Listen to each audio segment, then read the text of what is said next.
Good morning, Rita. Good morning. Thank you for joining me today. It's Rita Al Hachem. Is that the right El pronunciation? Hachem. Hashem. And it's Okay. it's written in the French way because French is our second language. So In CH is Lebanon, F. yes. Yes.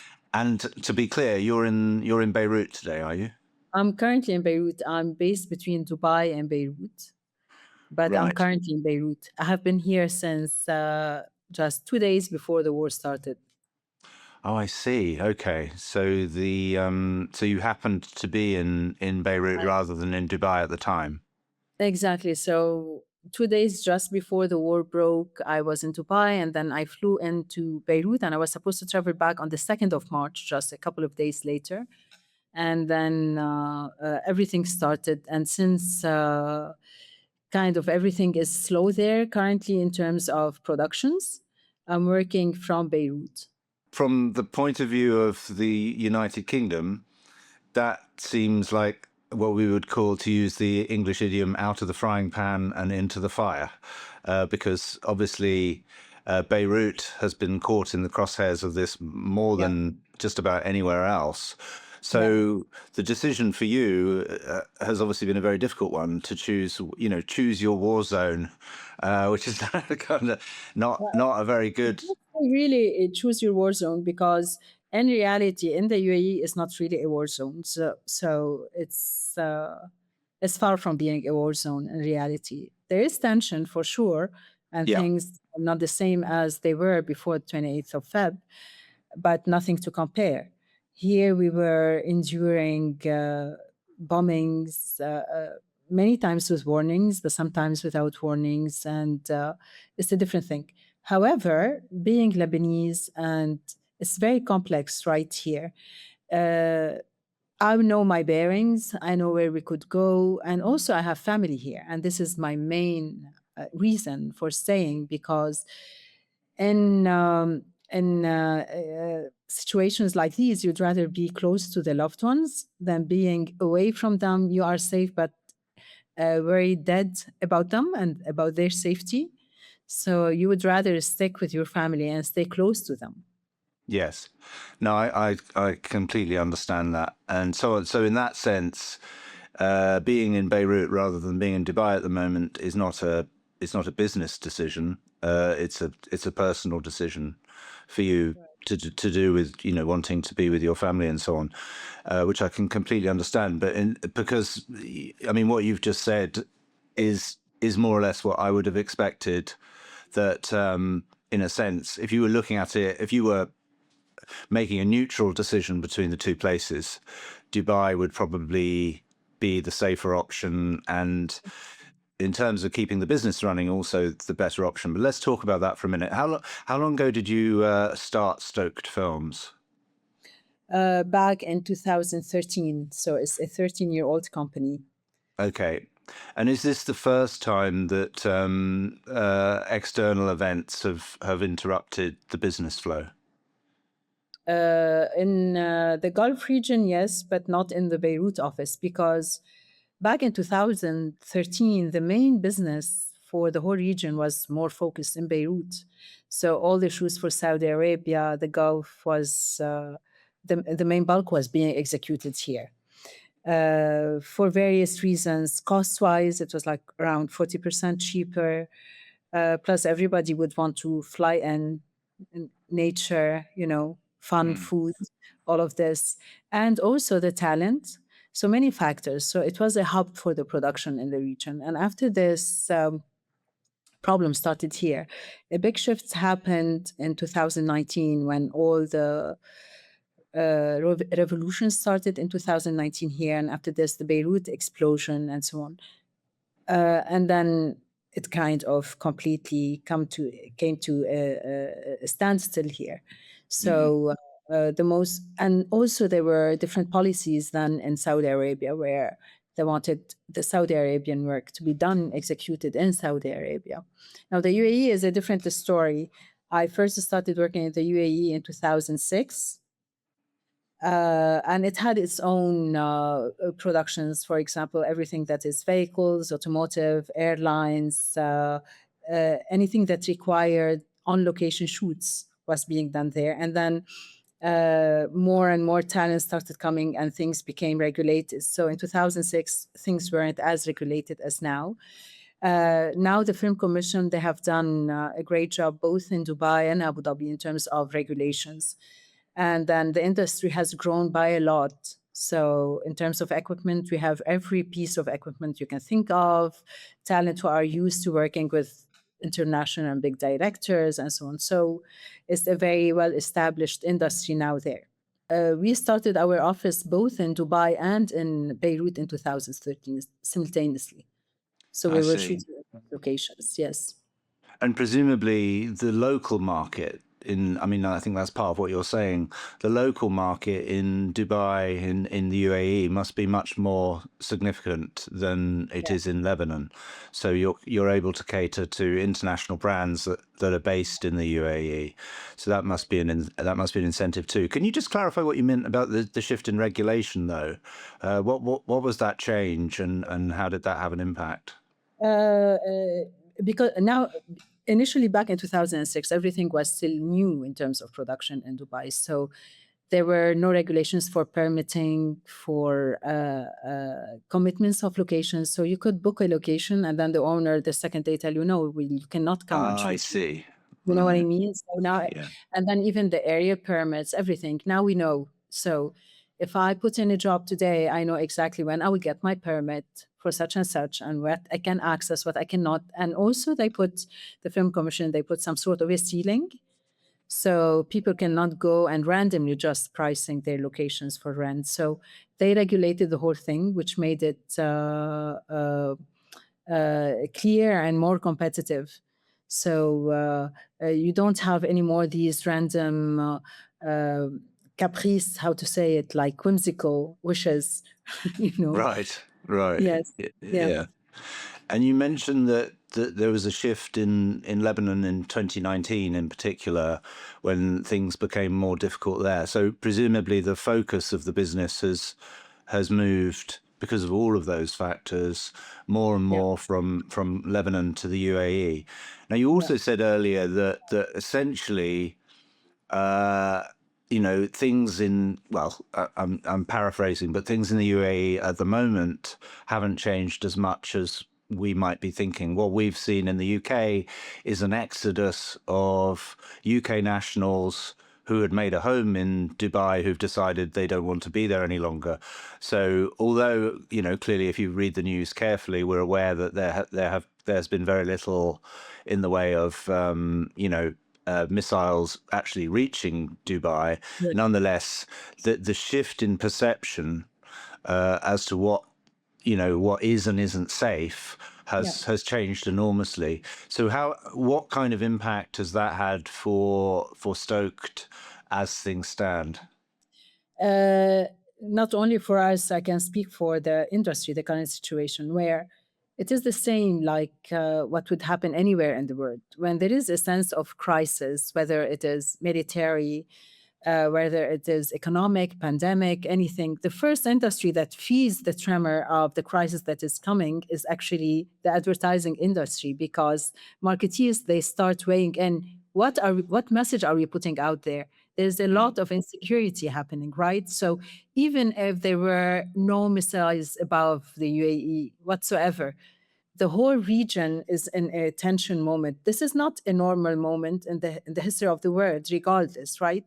So what are marketeers going to tell whom? What is the message that they're putting out there? So I remember, because I've been there in 2008 as well. And in 2008, the work in the UAE everywhere came to a halt as well. We started feeling the economic crisis before it happened, and this was on a global scale. This is always the Mm, case. So I always say we are the industry that feels first the incoming crisis, and also the first industry that feels the positive rebound later once the crisis comes to an end. So right. Mm, we are kind of a gauge of what is happening in the world. So yes, currently it is slow, but it didn't slow down only from the 28th of Feb. We started feeling the hesitation before that, a couple of months before, like from December, since the whole tension started. I think everybody was just trying to measure, is it the right time to go in? And is this campaign going to happen? Is it going to deliver the correct message if the war breaks or no? So, yes, it has been very slow since December. Do you think that there is a degree to which that kind of canary in a coal mine idea, which is represented by the advertising industry in your region, is partly because of, there's a lot of advertising for luxury brands over there, and in a sense I think that's perhaps where the greatest confusion comes from marketers who are suddenly concerned that it's the wrong moment to be talking about expensive items and so on. Yeah, I think that is also true. You asked me earlier about what you have seen in the news in the UK versus the reality on the ground, for example, in the UAE. It is true that there has been, I wouldn't call it an exodus, because if you look at the number, and it is all about percentages. So if we just throw in a number like 100,000 people flew out, and then, but you still have 900,000 of this ethnicity that stayed on the ground, that is like a 10%. So, and many of them came back like after a week or two or wherever, Oh, right? that's interesting. Yes. Yes. So I wouldn't call it an exodus, because all the people that I know, none of them has left. And they are from the UK, Australia, Denmark. They were given the option to leave, but they opted to stay. Some other people, and it is absolutely their right. It's like to feel insecure, unsafe. Obviously, it is not an easy situation and understandable. They opted to leave, but it is far from an exodus as it has been portrayed. Right. Well, that's interesting. And what about, let's come back to Beirut, where you are now. Well, let's just address what it must have been like for you after the 28th of February, when obviously, I don't know how political you want to get about this, but Israel perhaps took the opportunity to launch an attack that it had perhaps long wanted to, using the cover of what was happening in Iran, suddenly becomes extremely militant in terms of the attacks on Beirut. What was that? What was it like being in Beirut at that moment? So on the morning, like around 3 a.m., the morning of Monday, March 1st, we're sleeping, and then we woke up to the sound of boom. That moment, my heart started beating, because it was a deja vu, because it happened that I was also here in Beirut in September 2024, when also Lebanon was under attack ferociously at the time.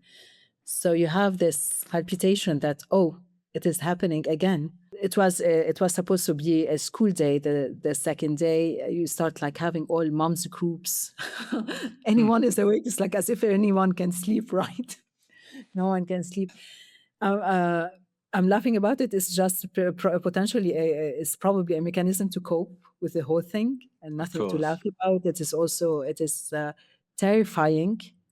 It was really terrifying. The sounds, the constant sound of surveillance drones. Yeah. They don't stop 24/7. It's a horrible situation to be living in. And how close to you and where you live has there been damage and, the bombs literally landing? Look, if we talk in terms of kilometers, it's very close. Like we're talking 5 kilometers away Right. from where we live, right? But it is a very complex situation, because most of the areas that have been raided, there were warnings about them first. So they were giving warnings about the raids for people to clear those areas. Sometimes there were no warnings whatsoever. And this is what happened on April 8th. This was a massacre day here in Beirut. Hundreds of people were dead, many children, women, people who had nothing to do with the war, who did not choose to fight this war. So it was pretty close. Yeah, that must have been truly terrifying, because that could have been your area. There's no way of distinguishing, really, is there? But also the general sense of loss for the people of Beirut must be. I mean, it strikes me. One of the things that really strikes me is Beirut is got to be one of the unluckiest cities in the world. I mean, when I was growing up in the 1970s, Beirut was at the center of so Yeah. much of the violence of the Middle East, and then it seemed to recover. And it feels like a city which never fully gets the chance to find its way back to complete normality. And it's We are, interesting. Yeah, go on. Sorry. we are geographically cursed. Yes, And geographically cursed.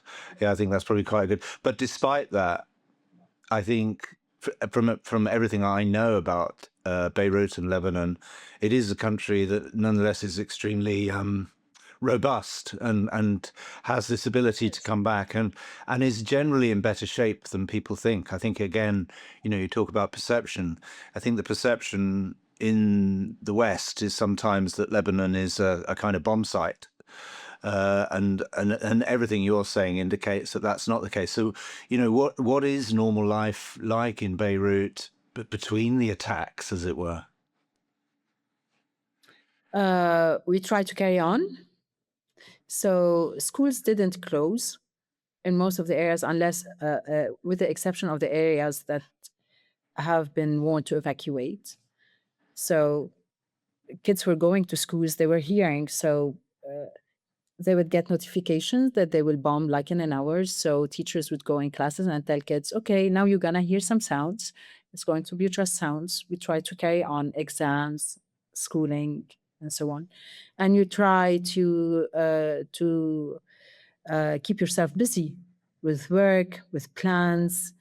There is a big sense of solidarity in our society, and I think this is the cornerstone when you talk about being robust. It's this, like, I tell you, for example, I choose to be here than to leave in the time of crisis.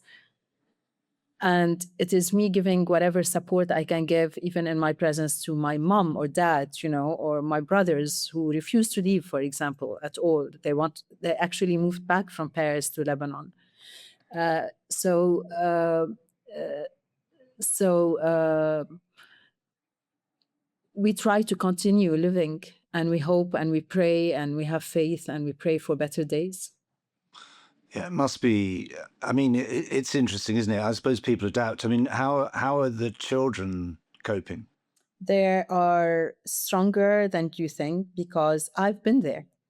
Growing up, it was even probably worse in a way, because it was a civil war. So it was a Yeah, street level war. It was between different confessions, between different religious sects, and then within the same sect, then it became between different allegiances, right? So I have been there. I was hoping that my children will not have to live this, that the new generation will not have to endure this. But they have been through a lot already, like the Beirut explosion. For me, it is something that affected me personally more than all the wars. right, The port right, explosion. This was like the single most traumatic event of my life. right. And remind me when that was. It was on the 4th of August, 2020. Right. Okay. And this is, I mean, in a way, and I suspect I'm representative of the audience for this in not being nearly as aware of what you're talking about as I should be, and I can only apologise because I think, as I say, the perception is there's just this general morass of violence, and the detail gets overlooked in a sense, and I think that's bad on our part. But you mentioned your children. So they're there in Beirut. How old are your children? A 17-year-old girl, a Mhm. 14, and an 11.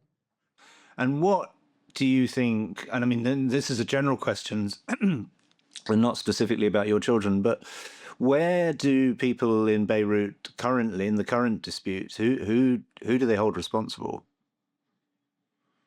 Is both Hezbollah and Israel and Iran. We obviously do not want at all Israel to win this war, invade Lebanon, anything as such. No. not at all. We don't want this, right? We are a country that existed for thousands of years. We are Yeah. very attached to our land, and despite all the friction that happened in the civil war, etc., we are all Lebanese, regardless of religious background, political background. We have the same attachment, and this is what makes the fabric of Lebanon.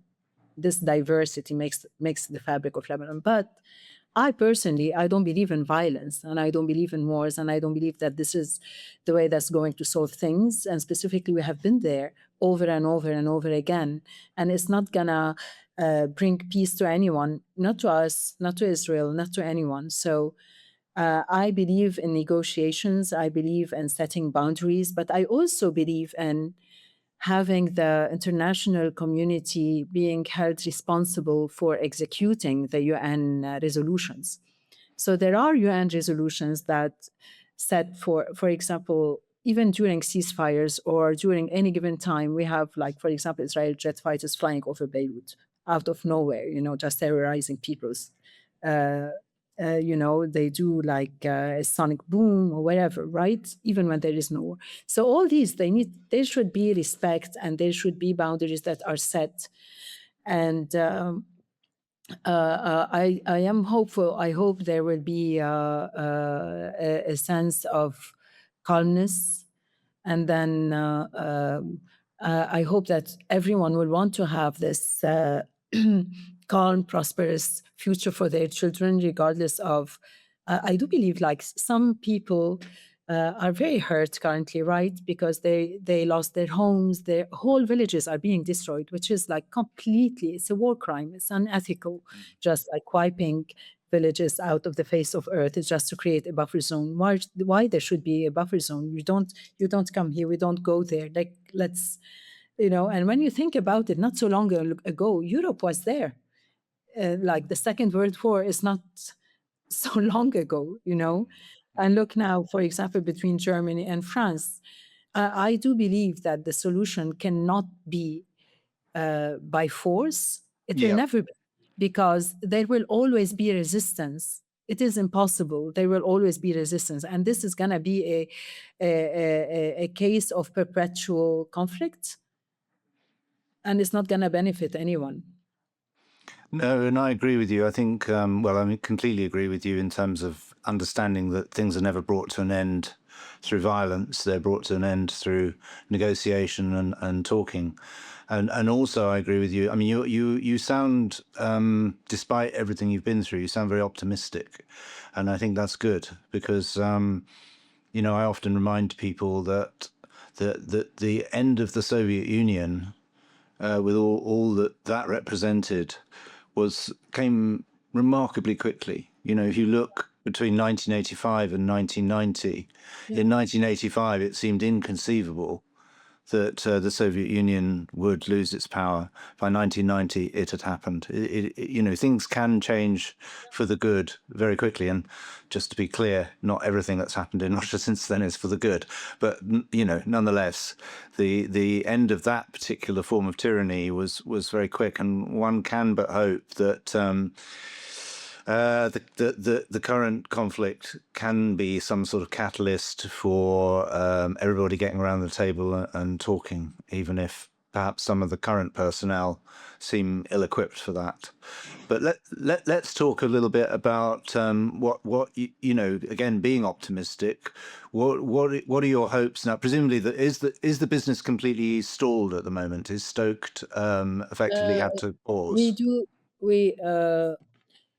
Look, it happens that we work a lot as well on specific type projects, tourism, airlines, a lot. They constitute quite a big portion of Stoked work. But we still do have like smaller work for like PNG and, Nestle and these projects that are of a smaller scale, that are day-to-day type of jobs. So we're not completely at a standstill, thankfully, but yes, it's nothing to compare to the normal days of work. And how quickly will you be able to, press once things are a bit calmer? I mean, do you need it all to come to an end? What's your judgment in terms of the point at which, you can be back up fully operational? Just a sense of clarity. Once there is clarity on what is going to happen, this is going to make the whole difference in terms of pressing the button and going back to full-fledged operations. Nothing is instant because nothing has changed. All the elements, all the talents, everything is still here, just waiting for it to happen. Yeah. So, once we have, uh, because look, what has changed? There is a ceasefire currently, but things are still pretty unclear. Strait of Hormuz one day is closed, one day is open. Negotiations are going to happen, and suddenly they're not anymore. So there is still a big sense of ambiguity, no clarity. And this, again, we go back to the same thing we spoke about what message are we putting out there in order to go and execute it and produce. So. Well, the difficulty there, of course, is that, one of the main players, the President of the United States, seems to think that uncertainty is a useful tactic. So it's very hard to see how, there's going to be a significant shift in that, particularly as we seem to have reached a kind of stalemate at the moment. And it's very hard to know how long that's going to continue. But he, his willingness to really make outrageous suggestions about what he might do next sustains the very uncertainty which you say is a problem. So it is deeply worrying. But at the same time, I mean, I admire your fortitude, and of course, fully. I think everyone listening to this will be so impressed by the your personal stand on this, your determination to see it through in Beirut, which is clearly the more dangerous of the two places you could be right now, but for all the right reasons. But I mean, obviously you've built a fantastic company in the last 13 years, and the business that you've built up. So I imagine that you, in general terms, you remain highly optimistic that once the stability that you need, the uncertainty has come to an end, you will be roaring back and providing your services for the industry there and the industry across the world. Certainly. Meanwhile, we were busy actually for a long time. When sometimes you have an idea or a project that you put on hold because you're busy constantly, and it stays there. So this time has been also a good time to get all these projects out of the drawer and develop them. So currently we're working on a long form that we're developing, and now things are well in motion. And then we found a French co-producer, and we're working on that. And we are developing also a local series for the UAE. So we're using our time wisely. Oh, that sounds brilliant. Excellent. So you've actually used the time well then. We're forced into it, which might be like the correct shift, because beyond the current conflict and the current situation, anyways, I don't know, maybe you have been feeling this as well, and I'm sure you have been, because the shift that we were feeling already with the advent of AI. Yes, because we were receiving already briefs asking us first to explore a hybrid production. What do we do in camera and what do you produce in AI? And then we have been receiving also briefs where we do everything in AI. So already the shift was happening. Yeah. So beyond the reality of the current conflict, there is the other reality that I think is going to impact advertising production. Yeah, I mean, I completely agree with you. I mean, there is a broader set of challenges, there's no question, the kind of diversification of media, which means that, there's a relatively small television audience compared to what there used to be for advertising. And as you rightly say, the challenge of AI as well. Although I'm personally hoping that that's just a fad, and that once people realize that the outcomes are terrible, that they shift away from it. But let's see.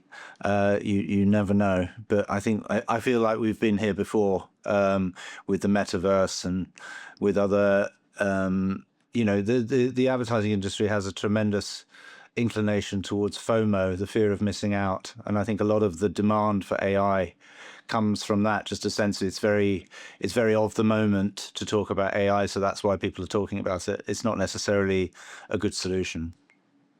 Um, I beg to differ on the AI thing, although I hope the same as you. But I'm optimistic, but also I'm very realistic. Yeah.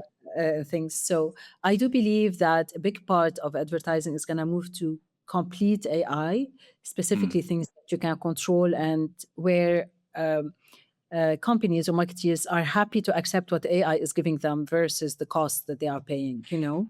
But also Yeah. AI is making a very big, it's like it's exponential how it is changing what you can do with it. It is like really mind blowing what you can do now with AI. Crazy. Mm. Like, for example, many things you won't be shooting anymore. I think what's going to stay is all the human stories, Yeah. everything that's on, you know, that only you can get from, this unexpected things that an actor can give you, you know. I think this is the only thing that's going to survive, but all the rest of big corporate manifesto, wide shots, all of this, I think this is certainly going the AI way. As Yes. much as I hate to admit it, but it's there. The problem is the reality, and the problem is that they're making so much advance in such a short time with Mm. visual AI. It'll be interesting. I mean, I listen to someone like you, and I have a horrible feeling you're right. I nonetheless hope you're wrong, but I hope I'm yeah. wrong. Well, perhaps if everybody sensible hopes that it's wrong, then it will be wrong because we'll make it so. But let's see. Certainly, as a journal, David Reviews has taken a very strong stand against AI, and its use and its misuse. Really, I think it's clear AI has a role, without question. But this idea of it taking over everything, I think people need to think long and hard before they do that.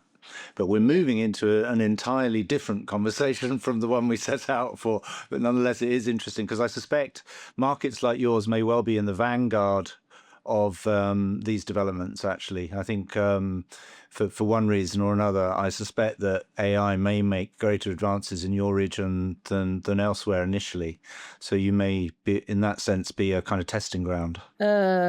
I look. I have many friends, directors, for example, based out of LA. They also moved themselves, so they are exploring because you still need. So if you think Mm. of it as a tool, you still need to be creative and so on. Now, unfortunately, it gives you what it gives you, but you keep on trying, keep on trying. So yes, our region can be a good or a bad, in this case, ground for this, but also Latin America, a lot of work is being done there. Oh, that's Uh, interesting. yes, yes, using AI. But I hoped that they would realize, remember in 2017, 18, 19, because we do lots of automotive as well, advertising. At some Mm. point in that period, uh, car makers, they wanted to explore everything that what they called influencer and digital. So it is small, small shoot types, small budgets, but that went away so quickly because unless you are producing something that is going to grasp people's attention, what is the point of spending the media money, right, on just like snackable content, saving money on production and not having the impact? So that went away, and we went back after this 2021 to 2026. They were the best budgets ever we had for automotives. Oh, there you So we go. went back to the big productions, and then we Yeah. started making like very big productions specifically made for the digital media. but they were the correct one because they were disruptive, right? So we were having these $1 million budgets to create film, and we were asking to create the main output in 9 by 16. I think you're right that we have to be well. You in your role, you have to keep your eye across everything and be aware of all possibilities. But at the same time, I hope I think it is a difficult position for film production, because I think if they're not careful, that by demonstrating a willingness to use this technology beyond moving it out of its lane, you could be contributing to the wider adoption of it, and that's something which Yeah. I think all film productions around the world need to think about.